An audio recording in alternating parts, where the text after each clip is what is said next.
بسم اللہ الرحمن الرحیم۔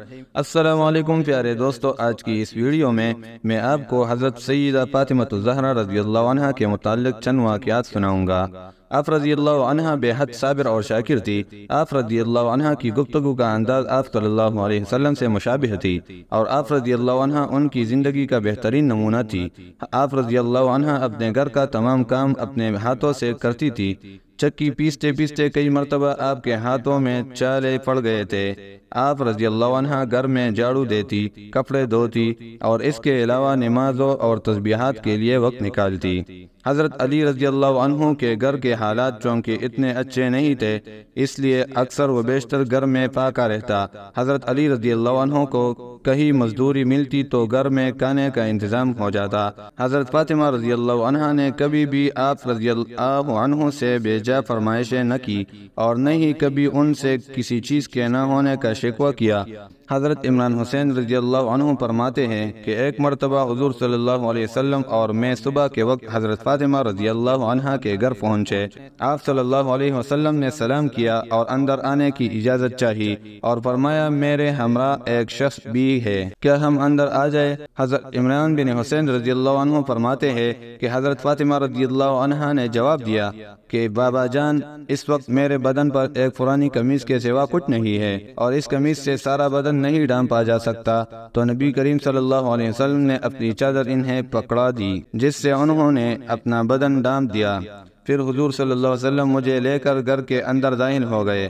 حضور صلی اللہ علیہ وسلم نے حضرت فاطمہ رضی اللہ عنہ سے حال دریافت کیا، تو حضرت فاطمہ رضی اللہ عنہ نے عرض کیا کہ بابا جان کل سے پاکا ہے۔ حضور نبی کریم صلی اللہ علیہ وسلم نے اپنی شہزادی کی بات سنی تو آپ دیدہ ہو گئے اور فرمایا بیٹی، میں نے خود 3 دن سے کچھ نہیں کھایا، حالانکہ میں اللہ کا محبوب اور رسول ہوں، اور تمہاری نسبت اللہ عز و جل کے زیادہ قریب ہو۔ بیٹی، میں نے دنیا کو آخرت پر ترجیح دی اور فقر و پاکہ اختیار کیا ہے۔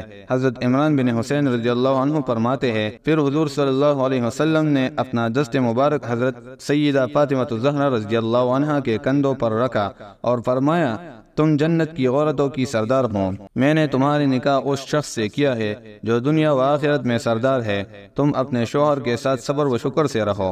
بخاری شریف کی ایک روایت میں آتا ہے کہ ایک مرتبہ فتوحات کے زمانے میں بے شمار غلام اور لونڈیاں مال غنیمت میں آئی۔ حضرت علی رضی اللہ عنہ نے حضرت فاطمہ رضی اللہ عنہ سے کہا کہ حضور صلی اللہ علیہ وسلم کی بارگاہ میں جا کر گھریلو کام کاج کے لیے کوئی لونڈی مانگو جو گھریلو کام کاج میں آپ کی مدد کرے۔ فاطمہ رضی اللہ عنہ حضور صلی اللہ علیہ وسلم کی خدمت میں حاضر ہوئی تو آپ صلی اللہ علیہ وسلم گھر پر موجود نہ تھے۔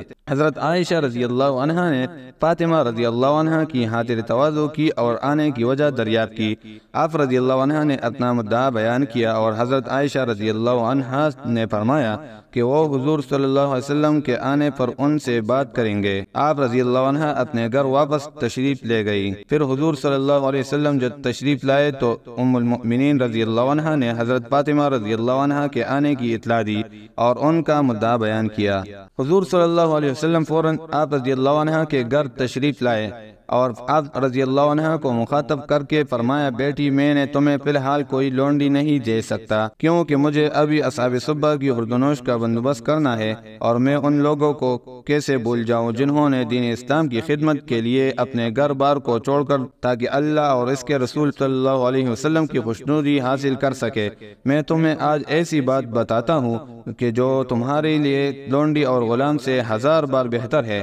حضرت فاطمہ رضی اللہ عنہ نے عرض کیا کہ ضرور بتائیے۔ آپ صلی اللہ علیہ وسلم نے فرمایا سوتے وقت اور ہر نماز کے بعد 33 مرتبہ سبحان اللہ، 33 مرتبہ الحمدللہ اور 34 مرتبہ اللہ اکبر پڑھ دیا کرو۔ یہ عمل تمہارے لیے لونڈیوں اور غلاموں سے کئی گنا بہتر ہوگا۔